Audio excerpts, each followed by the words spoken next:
kako kraj ovog stuba, trulog stuba, izbjeći priču o trulim daskama i uvažiti sugestiju predsjednice Vrhovnog suda da se o sudskim odlukama ne priča previše. Kako pred ovim trulim stubom, banderom, trulom ne pričati ili najbezbolnije ispričati priču o ovome što se desilo gospodinu Madžgalju, odnosno njegovoj kući, izgoreloj u požaru zbog toga što je ovaj stup ama truo načisto. Dobar vam dan želim pred kućom koju su komšije, prijatelji, kumovi obnovili nakon požara. 3,5 godine od kako se desilo ovaj požar kod mene, koji sam godinama pisao zahtjev elektrodistribuciji u Bijelom Polju da mi otklone kvarove na konzoli. Pisali ste prije požara? Prije požara 3-4 godine pisao sam. Ali ta vaša pisanija je također izgorjela u ovoj kući. Jeste, oni su se oglušili mojih zahtjeva. A što su kazali? Je li postojala oni dopisi vaši? Jesu li priznali makar to? Oni priznaju u moje zahtjeve da su sa čaške popadale žice, pa sam onda prošle godine. A kraj ovog trulog stuba stoji novi stup, potkočen. Kad je ovo napravljeno? Posle požara. Odmah poslije Odmah posle požara. To je bilo i svojevrsno priznanje tužene elektroprivrede da je stup koji se klatio, a na što su Madžgalji upozoravali, izazvao varničenje i požar na kući. Da to potvrde i osnovni i viši sud, doprinijelo je i vještačenje elektrostručnjaka.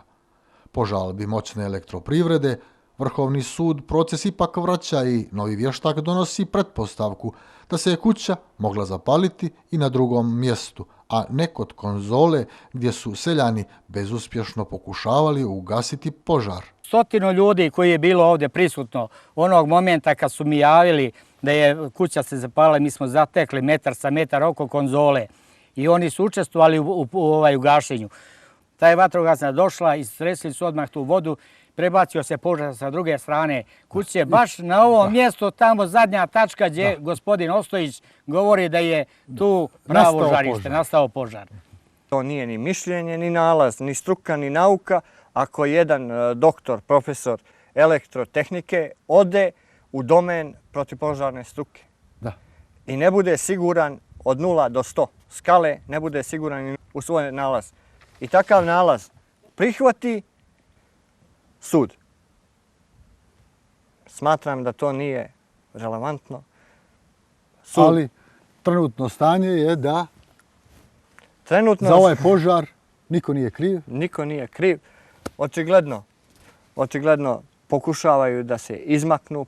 Kuća Madžgalja u selu Muslići u Bjelopoljskoj opštini izgorjela u jesen 2014. Da se obnovi jedna prostorija u njoj pomogli su prijatelji. Znate kako? Osjećam se ugroženo. Osjećam se zapostavljeno. Osjećam se neravnopravnim građaninom. Znači, teške momente smo preživljavali i dalje preživljavamo. Jer kao što vidite, posle svega što smo mi imali, mukotrpno kako smo ovo stvarali uz pomoć komšija i prijatelja, teško je živjeti u jednoj prostoriji. To je i kuhinja, i dnevni boravak, i spavaća soba sa 7 članova, tu su 3 đaka. A ova druga strana društvene priče, gdje sud zaključuje jedno, a onda prevrće na drugo. To je teška strana priče.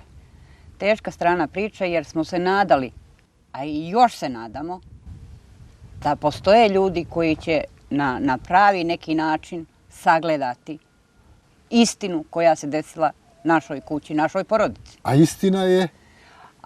To svak zna ovdje u Muslićima, u Vranešu. Zna svak u Vranešu, A zna i sud.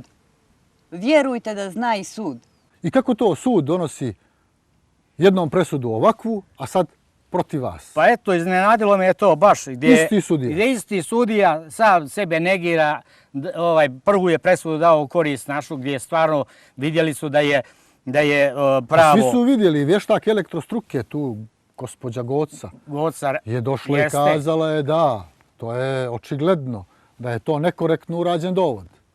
Pa vidite, gospodine, od kako je do Vrhovnog suda došla parica i kako se vratila ovamo, sasvim se to promijenilo. I osnovni sud i viši sud.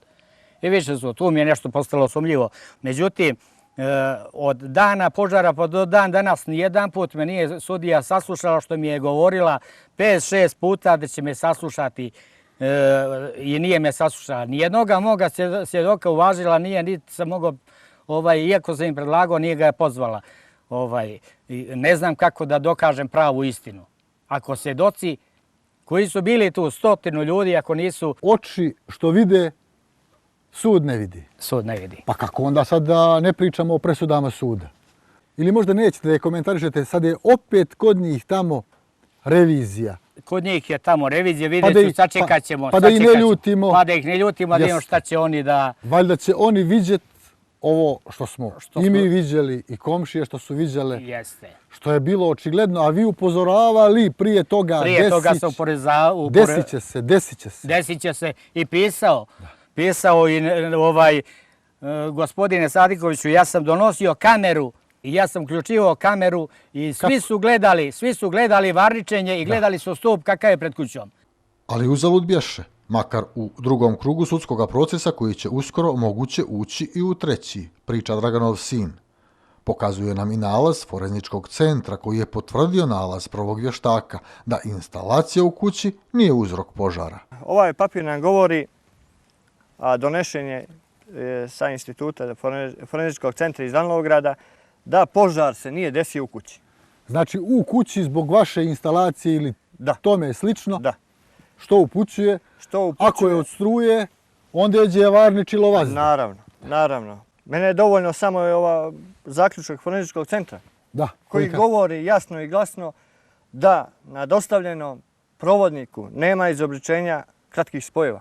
Znači unutra nije bio požar. Samo su termičke promjene na njemu. Evo, ovo je mišljenje vještaka onog drugog, vama spornog, koji upravo kaže, to. ali ja kako čitam onda kaže spoljašnji i unutrašnji priključci nisu bili propisno zaštićeni od preopterećenja i tako dalje. Tačno. Jasno i decidno je rekao da nije dobro izveden ni unutrašnji ni spoljašnji priključak i rekao nam, ne samo nama, nego u sudu, na javnom ročištu, rekao je da je to morala ova tužena da otkloni.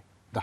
I on to konstatuje sasvim jasno u prvom stavu. Tačno. Već u drugom, trećem i četvrtom. Da ne kažemo i petom. Da, a evo ga i peti. On svoje stavove negira. Zašto? Osporava. On je osporava. Peh analiza jasno u jednoj rečenici kaže nema kratkih spojeva. Samo tragovi koji su uočeni na kablu. Kratkih spojeva unutar kuće. Unutar kuće. Koji je bio predmet vještačenja. Tako je. A varničenje vani ili ne? Varničenje vani moramo braniti. Eto, kao što moramo braniti ove papire. Naravno. Ovako je Dragan trčao stalno da banderu pridržava onda kad je ona stara trula bila. Tačno. I on dok doleti ono gore varnice, on moli distribuciju, ljudi spašavajte, izgoreće kuća, distribucija ništa. Pa znate kako? Kuća izgore, sad vi fatate ove papire. Naravno, moramo se braniti papirima, moramo se braniti svim pravnim sredstvima. Vi ste došli sjutri dan, dok je gorelo, snimili ste da je ostalo zdravo. To što drugi vještak kaže da je tu požar, gdje ga nije bilo. I sud veli ne trebaju svjedoci, bitno je zvanje. Ništa snimak, ništa svjedoci, samo ništa zvanje slike. vještaka. Da. Preko 100 ljudi koji su svi vidjeli gdje je gorelo, odakle je počelo, šta se desilo. I to nije uvaženo. Uvaženo je mišljenje doktora, neko ko ima zvanje. Koji je sigurno dolazio ovdje, gledao, analizirao? Ne. Niko došao nije, niti je došao sudija, niti je došao vještak, niko došao nije. Došli ste vi, došao je vještak koji je utvrdio da je požar na konzoli. Prvo vještačenje koje je na licu mjesta bilo, koji je utvrdio da... A nerado, zaista nerado o presudama sudova bi da pričamo. Ali šta ćemo? Šta ćemo kad su bandere trule? Jeste. Trule, Jeste, da ne kažemo. vidjeli ste. I onda ste vidjeli i sada vidite da je bilo dobro. Ne bi oni došli drugi dan posle požara da mijenjaju stubove. I jeste. Na priključnoj konzoli, to jest na krovu oko nje, pojavio se požar, potvrdit će vam svaku u Vranešu. I jesu, upozoravali su u Mačgalji da će se desiti to zbog trulog stuba. I jeste, po 2 put su i osnovni i viši sud donosili sasvim oprečne odluke kod činjenica istih. I da, izgore kuća Mačgalja. I, izvjesno, istina o požaru u njoj. U Dum.